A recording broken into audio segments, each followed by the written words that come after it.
ఆవిడ భయం నుండి దూరం చేయాలనుకున్నాడు. సమాజం ఆమెను చూసి హర్షించే రీతిగా తన ద్వారా దేవుని నామాన్ని ఘనత తెచ్చుకునే రీతిలో అక్కడికి వచ్చాడు. వచ్చి ఏం చేశాడు, ఆయన శిష్యులైన వాళ్ళని పంపించి ఆవిడతో మాట్లాడాడు. ఆ మాట్లాడిన సందర్భంలో ఆవిడ ఆయన మాటకు లోబడింది, తన స్థితిని సరి చేసుకుంది, దేవుని వాక్యానికి విలువించింది. దేవుడు ఏం చేశాడంటే ఆవిడనే ఏం చేశాడంటే ఒక కన్వైన వ్యక్తిగా నిలబెట్టాడు, సమాజంలో పంపించాడు. ఆవిడంటుంది, రండి రండి రండి రండి రండి, నేను చేసినవన్నీ నాతో చెప్పిన వాడిని చూడటానికి, నేను చూశాను మీరు కూడా చూడటానికి రండి. ఆయనే మెస్సయ్య, ఆయనే యేసయ్య. వెళ్ళిపోయిందని స్వార్థ. మరి ఎంతకాలం నుండి దేవుడి వాక్యం వింటున్నావు? ఎంతకాలం నుండి దేవుడి దగ్గరికి వస్తున్నావు? ఎంతకాలం నుండి బైబిల్ చదువుతున్నావు? ఎంతకాలం నుండి అండి ఎవరికైనా కానీ నాకు దేవుడు ఈ కార్యం చేశాను, ఒకప్పుడు నేను ఇలా ఉన్నాను, ఇప్పుడు ఇలా ఉన్నాను, ఇలా బ్రతకాలనుకుంటున్నాను. మూడు విషయాలకు సాక్ష్యం చెప్పాలి.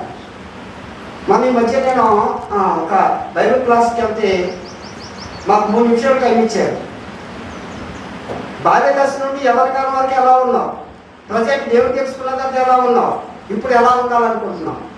3 నిమిషాలు టైం ఇస్తే నాకు ఇంకా 2 నిమిషాలు అలా టైం ఉండగానే నేను ఏం చేశాను, వాళ్ళకి నా సాక్ష్యాన్ని చెప్పాను. అలాగా దేవుని కొరకు బ్రతకడం మనం నేర్చుకోవాలి. దేవుడు మనకు చేసినటువంటి ప్రతి విషయాన్ని ఏం చేయాలంటే మనస్సులో ఎప్పటికప్పుడు ఏం చేసుకోవాలంటే ఆలోచనలోకి తెచ్చుకున్నప్పుడు మనకేమవుతుందంటే దేవుడు సహాయం చేస్తాడు. మన ద్వారా దేవుని కార్యాలు జరగడానికి దేవుడు గురించి చూపిస్తాడు. ఆవిడ చెప్పిందంటే నేను ఒకప్పుడు ఎలా ఉన్నాను, ప్రభు దగ్గరికి వచ్చాను, నా హృదయం తెరవబడింది, నిజ సత్యాలేంటో నేను తెలుసుకున్నాను, కనుక ఇప్పుడు నేను ఎలా ఉన్నానంటే నేను మారాను, మీరు కూడా మారడానికి రండి అని ప్రభువుని చూపించినప్పుడు ఆవిడ సాక్ష్యాన్ని బట్టంట అనేకులు విశ్వసించి ప్రభు దగ్గరికి వచ్చి మాటలు విని అనేకులు మారు మనసు పొందడానికి దేవుడు సహాయం చేశాడు.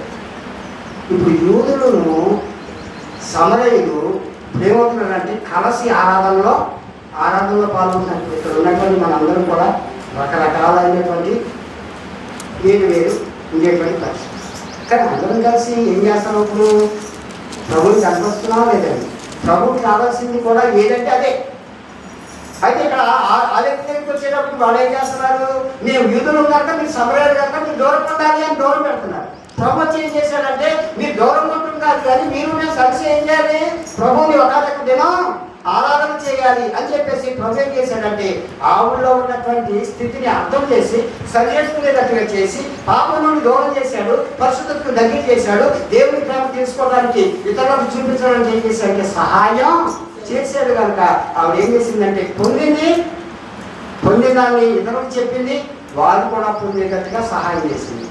ఇదే నాన్న సువార్తను బట్టి వచ్చినటువంటి మనం మేలు పొందాలి, మనతో ఉన్న వారు కూడా మేలు పొందేటట్లుగా సహకరించాలి. అదే క్రీస్తు ప్రేమ. ఆ తత్వం మనలో ఉన్నప్పుడు మన మనసును బట్టి దేవుడు ఏం చేస్తాడంటే మనకి ప్రతిఫలం ఇచ్చేవాడిగా ఉంటాడు.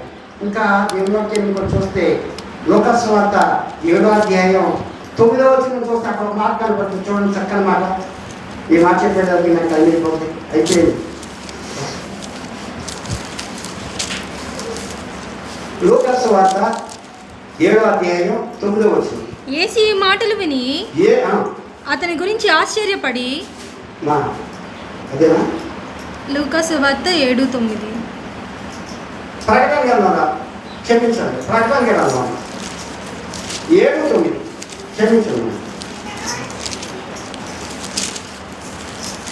7:9.